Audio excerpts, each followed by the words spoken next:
কত ঝড় সয়ে মাটি যে পাথর হয়, সেই পাথর চিরে সুখেরই নদী বয়।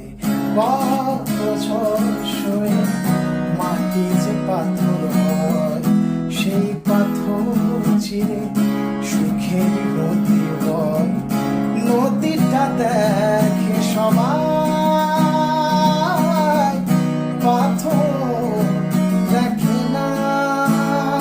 যাকে মেনেছিলাম জীবনে তাকে দূরে রাখা যায়, ভুলে থাকা যায় না। যাকে মেনেছিলাম জীবনে তাকে দূরে রাখা যায়।